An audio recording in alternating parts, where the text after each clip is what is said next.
Hello everyone, this is Helen H and welcome to my channel, Moss Cottage. Today I thought I would do just some real easy prints with my Gelli plate. And I have a Gelli Arts Gelli plate. It's 9 by 12 and as you can see, I do not clean my Gelli plate in between uses because I like this dried up paint to come up on my next projects. So I also, before I put this away, and I'm not sure if the camera is going to pick this up because there's not tons of it, but I also, like right here, I put some gold, metallic gold paint on it because I love for that to be on my print. So you can let color dry on your Gelli plate, and then the next time you use it, it should pick it up. It may not pick it up all as one layer, but you'll have bits of it coming through as you work. So I've got my Gelli plate here. To start out, I'm just going to use this pinky color acrylic paint. This blue, it's I guess a robin egg blue, and then just the apple barrel white. And then for texture or for design, I'm going to use some stamps that I made. Now, my last video was about making some rubber stamps using fun foam, and I think on the video I made this one right here with the circles, and I made one of these ones with a leaf. I don't know which one. I have a couple. This one I think is the one that I made. Then I went ahead and made two more leaves. And then what I did was die cut some foam, die cut some shapes, and then cut it out of my fun foam. I've got this multi-heart one. I've got this heart with like the dots here and some crosses here. Then I made a little like border. And then I made this funny little design. It's got some pattern on it.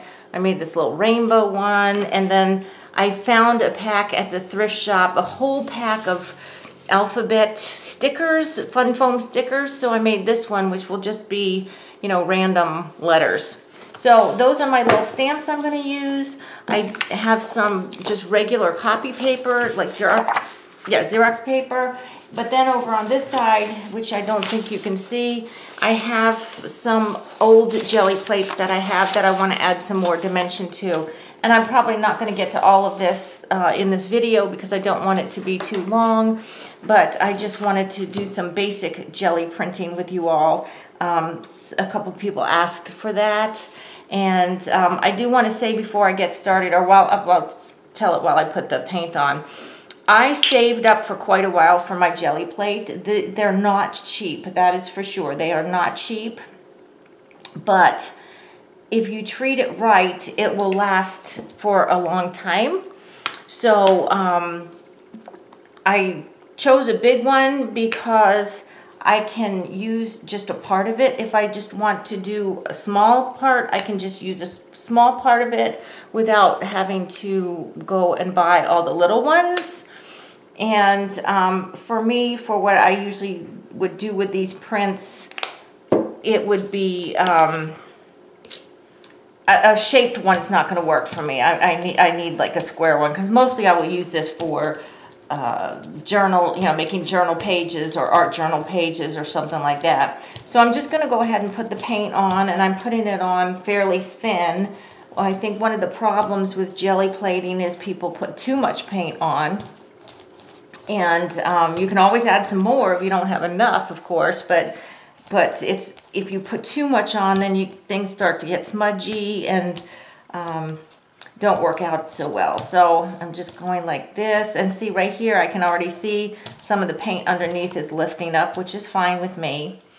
And over here, this paper that I have on this side, the copy paper, I'm just going to use that to roll off my brayer, but I will use the other side as well to do some printing. So I rolled off my brayer pretty much, and now I'm just going to go ahead and put this on. And my paper is too small for this Gelli plate, so I always have a little bit of the edge that's not in there, but that's fine because I have little strips of paper that I use to clean that up. And the edge of my Gelli plate is actually quite gunky. But every once in a while, if I pull a big print on a big piece of cardstock or something, some of that gunk comes off, and it really looks cool. It's really a cool effect.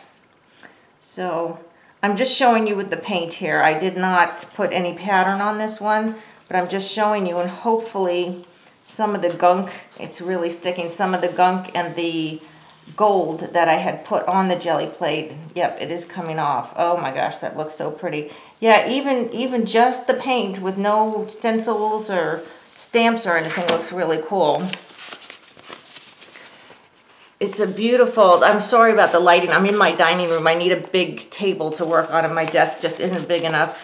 I'm not sure, again, if the camera's going to pick it up, but you see there is gold, like throughout. There's like little gold flecks, and that's exactly what I wanted. But isn't that pretty? I mean, just from putting paint on the jelly print, even if there's no design on it, I think that that's really pretty. So that's just the basic, you know, putting paint down and pulling it off. Now on the other side, I'm gonna, no, I think I'll do it on this side. I'm just gonna go ahead and get the bottom here where, I think you can, if I move this up there, you can see, where the paper's not as big as the jelly print. I'm just gonna get this blue part on the bottom and put it on the pink part on the top. Oh, that's cool. There. So I love this. I think that this alone is really pretty. And like I said, if you see it in person, you can really see the little gold, the little pieces of gold that have stuck to it. Now, unfortunately, I had painted gold on the whole thing when I put it away, but the cover, protective cover that you have to put on it, it stuck to it, and so some of the gold came off on that. But that's okay. That's not a big deal. So that's that. Now let's go ahead and do one. We'll use the same colors. Let's do one that has the stamping in it. And you can use stamps, you can use stencils, you can use household items. A lot of times I do that, different textured things, corrugated cardboard, mesh bags from produce, shelf lining, all that kind of stuff makes great texture. And maybe in my other jelly printing videos I've shown some of those things. But I wanted to just really use my stamps today, the ones that I had made in one of my recent videos. I think it might have been my last video. So I'm just going to go ahead and put the paint back on here. Like I said, if you don't have enough, you can always add more, but I want it thin. I don't want it real thick. And then we're going to use one of my stamps, which I'm super excited because I do work with ink. I have not used my stamps on a jelly plate. I made them for the jelly plate, but in the video you'll see I used them just for inking. Okay. All right. So again, I'm going to take this and wipe my brayer on this piece of paper next to me here. All right, so let's go ahead and take one of my stamps here. Let's use this cool circle one, this one. So I'm gonna go like in the pink and stamp it down to the blue, and then stamp the blue up to the white. And that kind of transfers your colors a little bit so that it's not just the design, but you're also getting some color. And we're gonna see this technique I got from Suzanne from Suzanne Rose Art. Okay, so now you can see I have the design on there. So let's go ahead. I'm just, because this is so light, I'm just going to go ahead and use the back side of this one that I just rolled my brayer on. And I'm just gonna go ahead and put it on, and we'll see what we get. All right. And if you get crud on your jelly plate and it's not coming off, a lot of times I find if I use like a liquid white like this and just let it sit for a bit on the crud and then pull it off, that it will, I guess, I'm not going to say reactivate, but maybe moisten the bits and they come up better. So let's see what this looks like.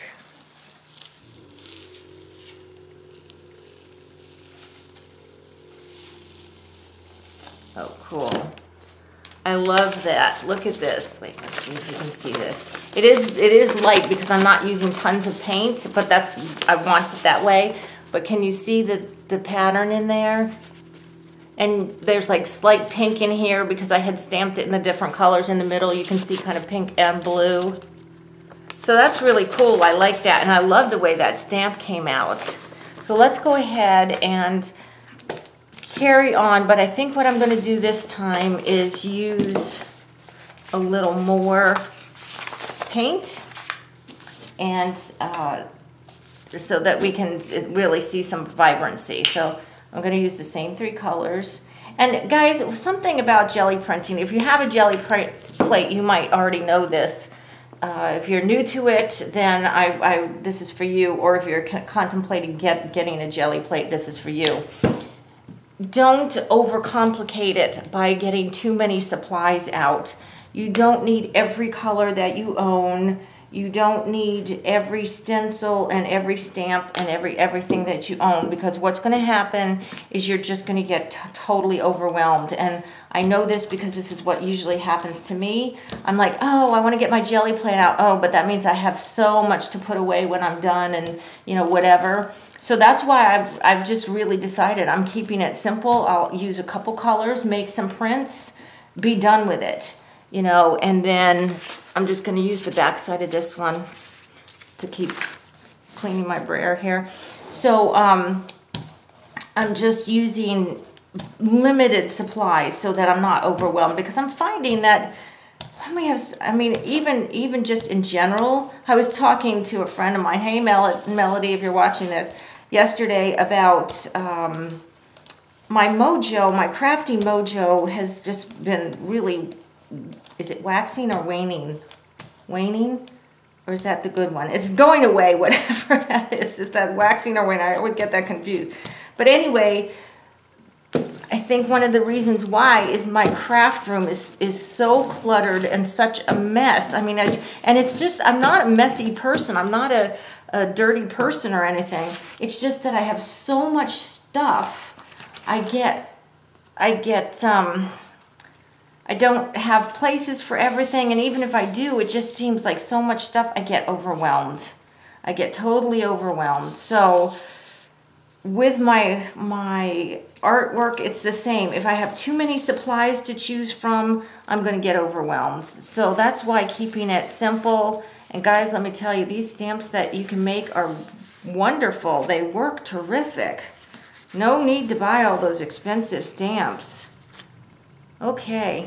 And you know, I've got this on here. Let's see if we can't even stamp that off. You can't see this. I can't move anything because I've got everything set up. I'm just going to see if I can't stamp that off on the back of this paper here. This is my version of cleaning the stamp. Look how cool that is. That's just stamping off the stamp. Isn't that awesome? So if you ever see these like letters, these foamy letters, now these ones were self-stick. I didn't have to put glue on, and they're sticking really well. But I think you can also buy them and just, you know, glue them on. So my plate is covered now with the paint and with the letters. And let's go ahead. I do have some bigger paper here. This is just pieces of blotting, you know, paper that I've had on my desk to do other crafts, but it's fairly clean, so we're just going to use it. It's kind of like a newsprint, but it's a little bit thicker, and I get it at IKEA in the kids section. It comes on a roll. I think it's like $5 for a roll, but the rolls seem like endless. You know, you're supposed to put them on, I think, what is it called, an easel, and, you know, it's just the round thing that you pull, but it's great paper for crafting, let me tell you. Okay, so let's see how that does. Ooh, I'm liking this. I'm liking this. All right, there you go. Isn't that cool? And you can see that the different colors are, again, there's pink over here, there's blue over here, and there's white or pink in the middle, even though that's where the white was. I think that's awesome. Okay, so I've got some goo on, still some pink and blue goo on my jelly plate. So what I'm going to do is I'm just going to try cover the whole jelly plate with white. It's going to be a very light print, but it will clean up some of this color here, and it will be a good background for another jelly plate. And the thing with jelly prints is you just go over them over and over again. If this isn't enough, well, that's actually just a brayer. If this isn't enough for you, fine, then you can do it with other colors on top. Jelly printing is a great way to get a lot of color on top of each other without making mud, but the secret is, of course, you have to let the layers dry in between. You can add blue with orange and not get mud if you let it dry in between. So I'm just going to go ahead and take another piece of this blotting paper and try to clean some of this off here. And there are tons and tons of videos of people who have great ideas of things to do with a jelly plate to make designs and prints and whatever. But I just wanted, I guess some people just wanted to see basic jelly printing, so that's what I'm doing here. This didn't pull up as much as I thought, but see, it did pull up some color. There. I'm sorry about the lighting, guys. I know it's terrible. This is not like my craft room where I'm right in the window. There we go. So that cleaned off a little bit, so that's fine. Let's go ahead and switch colors. We're going to do one more maybe with some other colors, or what I'll do is I'll show you printing over another jelly print. Okay, here's a jelly print I made my last session, and it's pretty blah. It's just blue and green. It looks like I had brayered and then maybe stamped on it. That may not actually be a jelly plate. That might just be a cleanup sheet. But let's go ahead and add some color to that. So I'm going to pull out a different color here. I'm going to pull out some yellow. And let's pull out some of this green. This Kaiser Kraut was called lime. So these are totally different colors from the blue. So okay, that's a lot, but that's okay. And then let's pull out something. Do I want to use this? Okay, we'll put you. This is a kind of a orangey color. Oops, Helen! Oh my gosh, using a lot of paint here. Okay, so I'm just going to go ahead and put these colors on. And so like I said, if I was only going to do like a small jelly print, or I wanted to make some cards, let's say some 5x7 cards, I only would need to put paint on a small part and just leave this blank. You know, you don't have to use the whole thing. And those two colors are too similar. I'm seeing that now. So we might have to fix that, but let's see what we can do here. Okay, I had way too much green on, so I'm going to roll some of that off onto something else. This is just nothing here. Oops, I'm sorry, I rolled right into you guys, sorry. All right. All right, so let's make this a little more interesting by maybe adding some white here. I need a delineation between these two colors. The yellow and that lime were too close in color, so I want to go ahead and add something that makes them a little bit different. There we go. Okay. All right, so let's go ahead and get a stamp here. Ooh, let's use this rainbow stamp here. Let's try this one. And I'm just going to stamp all over this with my little rainbow. See if it works. Oh, this one didn't work so well. I didn't push down hard enough. Oh, cute. Cute, cute. Oh, I'm really liking these little, well, Helen, if you pick it up and don't just drag it around, I'm liking these little stamps I made. I hope you give it a try.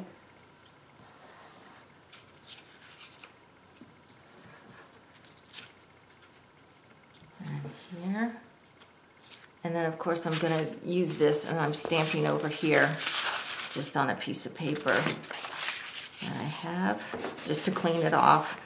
I'm not going to properly clean these. I'm not that kind of person who thinks everything's so precious.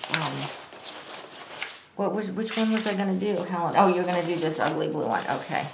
So let's see. So remember, this is what it looks like, just blues. And honestly, I don't think that was a jelly print. I think I just brayered with it and then used a stamp, cleaned a stamp on it. So now we're going to put it on the Gelli plate. And see, this is the back. This was on my desk when I was painting. I don't waste anything, guys. I have 2 rolls of this paper from IKEA, and you know, I have to use every piece to the last inch because I just can't waste stuff. It's just not in my DNA, I guess. I grew up with 2 parents who were children and lived during World War II. My dad in England and my mom in Germany. And they both grew up with nothing, you know, during the war and afterwards they had nothing. So they have taught me a lot about, you know, not wasting anything. Oh, cool. Oh, that's, okay, that's unexpected. All right. Look at this. Now look how much prettier that is than it was before. You can still see the blues underneath. But interestingly enough, oh, it must be the pink. There's this line. I know the camera's making it white, but this line right here is actually very pale purple. And I guess that's where the pink picked up. And then here we have some magenta stripes too. I can see the camera is not picking these up. But anyway, so the little rainbows didn't show up that much, but I think it's because I did them on an already busy background. But if I did them as a first generation print, that I think that that would be fine. So isn't that cool? All right, so I'm going to put that one aside. I'm going to go ahead and end this video here, but since I've got all my Gelli plate out, I will probably do a part 2 video, but I don't like to make them so long. So please hit the like button, give me a thumbs up, thumbs down, doesn't matter. It's still going to register with YouTube. If you're watching and you haven't subscribed, please subscribe. It means the world to me. And until the next video, guys, I hope you're truly blessed. Bye-bye.